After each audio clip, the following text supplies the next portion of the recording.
वाहेगुरु जी का खालसा वाहेगुरु जी की फतेह। भारत के प्रधानमंत्री नरेंद्र मोदी पंजाब दौरे के ऊपर आने वाले हैं। पंजाब के अंदर फ्लड आया था, इसके लिए प्रधानमंत्री नरेंद्र मोदी ने एक भी ट्वीट नहीं किया था, ना ही भाजपा के द्वारा ट्वीट किया गया। और पंजाब के अंदर भाजपा के जो मीडिया प्रेजेंट करते थे उनके द्वारा पिछले दिनों इस्तीफा दे दिया गया कि भाजपा की पार्टी बीजेपी पार्टी पंजाब के अंदर जरा भी ध्यान नहीं देती है। इन्हीं बातों को ध्यान में रखते हुए पहले शिवराज सिंह चौहान पंजाब के अंदर आए, उसके बाद अमित शाह का वीडियो पूरी दुनिया के अंदर वायरल हो गया, जिसके अंदर अमित शाह कहते हैं 4-5 लोगों को पकड़ कर लाओ और उनको मेरे साथ मिलवाओ। मतलब अमित शाह को कोई मिलने ही नहीं गया, अमित शाह से कोई मिला ही नहीं। इसी प्रकार के हालात जो है वो आम आदमी पार्टी के भी पंजाब के अंदर होते दिखाई दे रहे। लेकिन अब प्रधानमंत्री मोदी जी पंजाब आने वाले हैं। कल को यानी कि 9 सितंबर की तारीख को प्रधानमंत्री मोदी पंजाब आएंगे और पंजाब आने के बाद फिर ये हिमाचल भी जाएंगे। हिमाचल में भी बाढ़ आई थी और जम्मू कश्मीर में भी बाढ़ आई थी, लेकिन पंजाब के अंदर सबसे ज्यादा नुकसान हुआ था। इस नुकसान के अंदर आप लोगों की मदद कैसे कर सकते हैं ये भी आपको बताते हैं। अखबार के अंदर प्रधानमंत्री मोदी के बारे में क्या खबर छपी है ये भी आपको बताएंगे और आपको एक वीडियो भी सुनाएंगे। इस वीडियो के अंदर बताया गया हिंदुओं के मंदिर यदि सबसे ज्यादा सुरक्षित है तो वो पंजाब के अंदर है। आज हिंदुओं ने अपना दायां हाथ खो दिया है, ये एक पुजारी के द्वारा, एक पंडित के द्वारा कहा गया। इनकी पूरी स्पीच मैं आपको आगे चलकर वीडियो के अंदर सुनाने वाला हूं। अब आज के वीडियो की शुरुआत करते हैं। वीडियो की शुरुआत करते हुए सबसे पहले अपने गूगल पे वाले भाइयों का तहे दिल से धन्यवाद करते हैं। पिछले एक हफ्ते के दौरान गूगल पे के ऊपर जितना भी सपोर्ट आया है उन सारे भाइयों के नाम आप यहाँ पर देख सकते हैं। बहुत सारे वीर कमेंट करके कहते हैं आपने मेरा नाम नहीं बोला, आपने मेरा नाम नहीं बोला। तो पिछले 10 दिनों से मैंने किसी का भी नाम अपने वीडियोज के अंदर नहीं बोला है। हाँ, अगर किसी का रिसेंटली मेरे वीडियो रिकॉर्डिंग करते हुए किसी का डोनेशन आता है तो उसका मैं नाम जरूर बोल देता हूं। जैसे पंजाब होम गार्ड के जवान है राधे श्याम अबोहर पंजाब से। इसी प्रकार से विदेश से कल वाले वीडियो के ऊपर भी एक मैसेज आया था गिल साहब का कि उनका नाम नहीं बोला।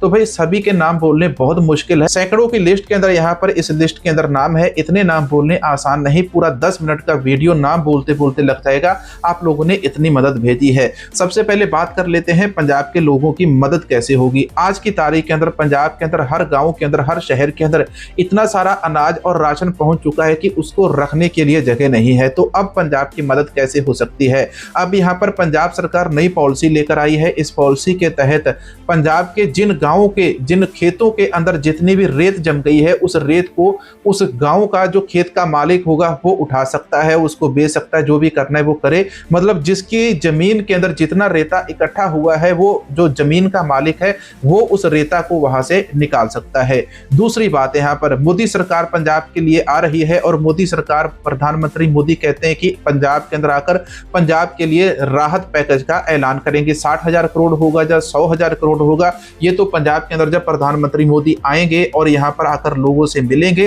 तभी ये बातें यहाँ पर साफ हो पाएंगी। तीसरी बात यहाँ पर अब पंजाब के अंदर जितनी भी संस्थाएं हैं, जितने भी दल हैं, एक दूसरे के साथ मिलकर ये काम कर रहे हैं। तो पंजाब के लोगों की मदद अब ये आगे आने वाले दिनों के अंदर कैसे कर सकते हैं, क्योंकि पंजाब के अंदर ये जो बाढ़ आई है इस बाढ़ के अंदर लोगों को मदद 1 हफ्ते या 1 महीने के लिए नहीं, कम से कम 6 से 8 महीने के लिए पंजाब के लोगों की, आप लोगों को मदद करनी होगी। इसको मैंने 3 पॉइंट्स के अंदर डिसाइड किया। पंजाब के अंदर जितनी भी संस्थाएं हैं, जितने भी दल हैं, जितनी भी जथेबंदियां हैं, चाहे वो खालसा एड वाली हो, चाहे दलजीत दोसांझ वाली हो, चाहे वो एक नूर हो, चाहे एक जरिया हो, जितने भी लोग पंजाब के अंदर आज की तारीख के अंदर मदद कर रहे हैं, इन सभी को पहले आपस के अंदर मिलना होगा, एक दूसरे के साथ मिलकर विचार विमर्श करना होगा और इसके बाद आगे की रणनीति तैयार होगी। आगे की रणनीति फिर इन्हीं में से एक कमेटी बनेगी जो सरकार के साथ बातचीत करेगी और सरकार से जिन खेतों का, जिन फसलों का नुकसान हुआ है उन फसलों का, उन जमीनों का नुकसान उन किसानों को दिलवाया जाए। इसमें दूसरा स्टेप आएगा फिर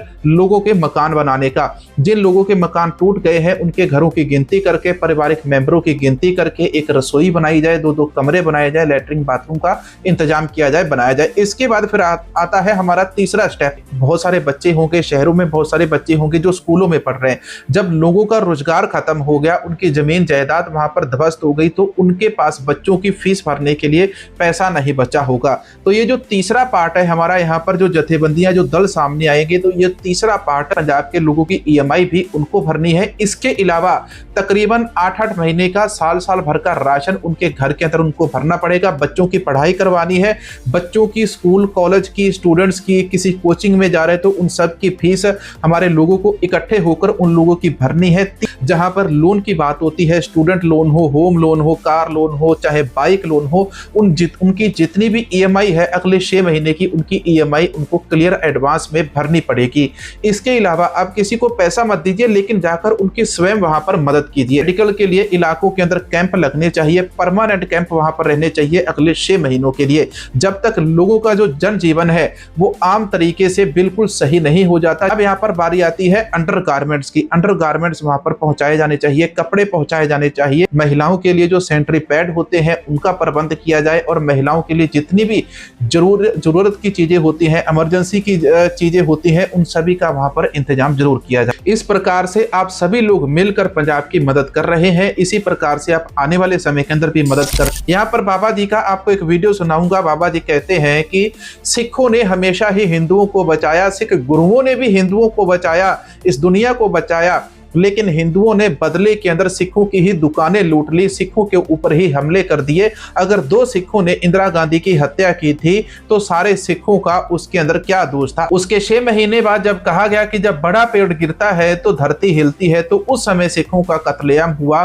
तो उस समय बाकी के सिखों का क्या कसूर थी। इनका नाम है दिव्य पावन धारा स्वामी दिव्य सागर, इनका नाम है। वॉरियर्स ऑफ सनातन धर्म इनको लिखते हैं, और इनका एक वीडियो है, गैरों के बहकावे में हिंदुओं ने अपना राइट हैंड कैसे काटा है। आज का ये वीडियो सुनकर आपके भी रोंगटे खड़े हो जाएंगे, और अपनी जिस जगह का, जिस धरती का आप नमक खाते हो, कभी भी उससे गद्दारी मत करिए। गलतियां हुई हैं, हिंदुओं से बहुत बड़ी बड़ी गलतियां हुई हैं, उन गलतियों से हमें सुधार करने की जरूरत है, नहीं तो हम सब धीरे धीरे खत्म हो जाएंगे। एक बहुत बड़ी गलती इतिहास में हुई है। इंदिरा गांधी की हत्या हुई 84 में। हत्यारा कौन था आपको पता है? हत्यारा सिख था। एक सिख ने अगर हत्या की है या 2 सिख ने अगर हत्या की है तो क्या पूरे सिख कौम को खत्म कर देना चाहिए? ऐसा होता है क्या? मैं आपसे पूछता हूं, ऐसा होना चाहिए क्या? ये कोई न्याय कहता है क्या? अगर ऐसा होता तो महात्मा गांधी जब जीवित थे उस समय महात्मा गांधी के फॉलोअर्स 1,10,00,000 लोग थे। किसी नेता के सबसे बड़ी संख्या में अगर अनुयायियों की संख्या रही है तो वो महात्मा गांधी रहे हैं। नाथूराम गोडसे ने मार दी, किसी भी कारण से उनकी हत्या हुई, लेकिन नाथूराम गोडसे किस जाति का था? ब्राह्मण। तो क्या उस समय सारे ब्राह्मणों को खत्म कर देना चाहिए था? नहीं किया ना भारत के लोगों ने, क्योंकि एक दोषी है, उसको उसकी सजा मिलेगी। लेकिन यहां सिख जब 2 सिख मारते हैं तो सारे सिख को चुन चुन के उनके दुकानों को लूटा गया, उनके घर को लूटा गया, उनकी हत्या की गई। मैं उस समय छोटा बच्चा था, मैंने भी देखा कि हिंदू लूट रहे थे दुकानों को। और ये सिख कौन है? ये सिख वही कौम है जब हिंदू धर्म के ऊपर खतरा मंडरा रहा था, जब हमलावर आते थे पंजाब के प्रांत में, तो हमारे 10 गुरु मिलकर, और गुरु नानक देव से होते होते गुरु गोविंद सिंह, वीर कुंवर सिंह, यानी बिहार का कितना बड़ा योगदान रहा कि सबसे जुझारू जो सिख गुरु रहे वो भी बिहार के रहे और आपके पटना के रहे। इतना बड़ा योगदान। वो सिख गुरु किसकी रक्षा के लिए कर रहे थे? सब कुछ हमारे पूर्वजों की रक्षा के लिए अपना बलिदान दे रहे थे। वीर कुंवर सिंह 80 साल की उम्र में हाथ में गोली लगती है, और कैसी मिट्टी के गुरु बने होंगे, कैसा बिहारी रहा होगा कि तलवार से अपने हाथ को काट देता है और फिर भी लड़ाई लड़ते रहता है। कैसा रहा होगा वो योद्धा। वैसे गुरु, जिस बिहारी गुरु ने सिखों को इतना शक्तिशाली बनाया, 1970, 75, 80 तक हर परिवार से, हिंदू परिवार से एक नौजवान लड़का सिख बनता था। अगर 4 बेटे होंगे तो एक सिख बन जाएगा गुरुजी। अगर 4 बेटे होंगे हिंदुओं में से तो एक को सिख बनाया जाएगा, एक को फौज में भेजा जाएगा, और दूसरा समाज की सेवा करेगा, और चौथा परिवार के लिए धन कमाएगा। कैसी सोच थी भारत की। लेकिन ये 70-80 तक सिख बनाया जाता था।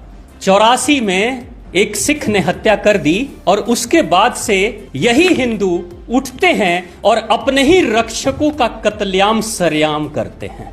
ये भी भूल गए कि रक्षक है हमारा, ये हमारी रक्षा करने वाली कौम है, लेकिन हमने मार दिया 1984 में, क्योंकि सिख मुट्ठी भर थे।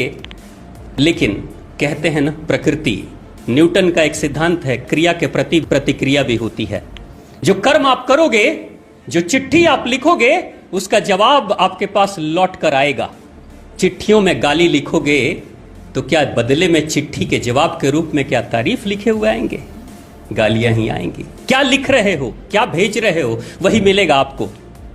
हिंदुओं ने किया 84 में, और ठीक 6 साल के बाद पंजाब से कश्मीर की दूरी सिर्फ 300-350 किलोमीटर है।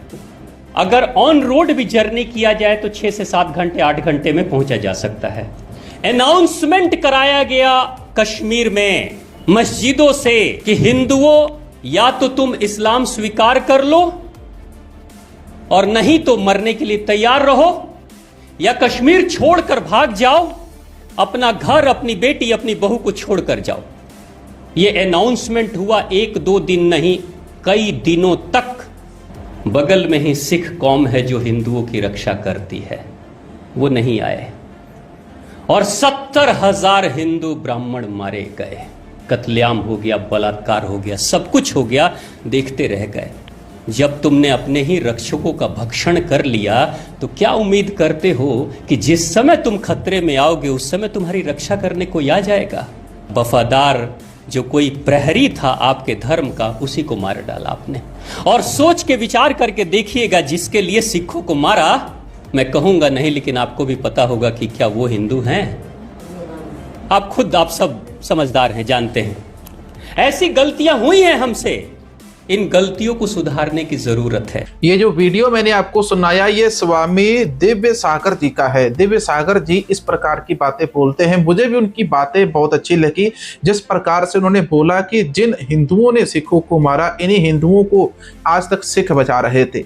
और इन्होंने, इनके जो वीडियो का टाइटल था, उन्होंने अपने वीडियो के अंदर ये बोला कि गैरों के बहकावे के अंदर हमने अपना राइट हैंड खो दिया है। राइट हैंड खो दिया, राइट हैंड को आप कैसे वापस ला सकते हो वो आपके ऊपर। आज भी देश के अंदर वो लोग हैं जो सिखों को अपना भाई, अपने माता पिता तक मानते हैं, सिखों को अपना रक्षक मानते हैं। और इन्होंने ये भी बोला कि साल 1970-80 तक हर हिंदू धर्म से उनका एक बड़ा बेटा, उसको सिख सजाया जाता था। आप इनकी बातों से कितना सहमत हैं, वीडियो के नीचे कमेंट सेक्शन के अंदर जरूर बताना। अब आपको थोड़ी सी डोनेशन के बारे में बता देते हैं, कहां कहां से, कौन कौन से देश से कितना कितना डोनेशन आ रहा है। देखो, मेवात का जो मुस्लिम समाज है वो तो पंजाब के अंदर बढ़ चढ़कर मदद कर रहा है, लेकिन हिंदू भाईचारा भी पीछे नहीं है। हिंदू समाज भी उसी प्रकार से बढ़ चढ़कर पंजाब के अंदर जाकर लोगों की सेवा कर रहा है। इसी प्रकार से अब हांगकांग के एक गुरुद्वारा साहिब के अंदर $80,000 की सेवा 1 घंटे के अंदर इकट्ठी की गई, और वहां से पंजाब के लिए ये $80,000 की जो सेवा है वो भेजी जा रही है। पी सिंह ओबराय जी जितने भी बाढ़ पीड़ित हैं उनके लिए राशन भेज रहे हैं, और साथ में 30 पाउंड लगभग 80 लाख रुपए का जो राशन है 1 महीने के लिए पीड़ित परिवारों के लिए वहां पर राशन भेज रहे हैं, जहां जहां पर फ्लड आए हुए हैं।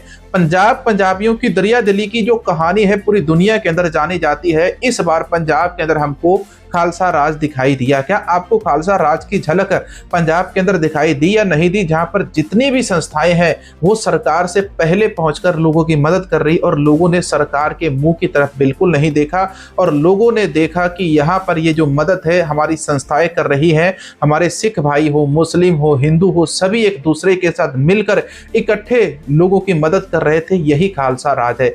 जहां पर अपने से पहले दूसरे का दुख देखा जाता है, वही खालसा राज है। इसी खालसा राज की हम बात करते हैं। मिलेंगे एक और नई वीडियो, नई जानकारी के साथ। वाहेगुरु जी का खालसा, वाहेगुरु जी की फतेह।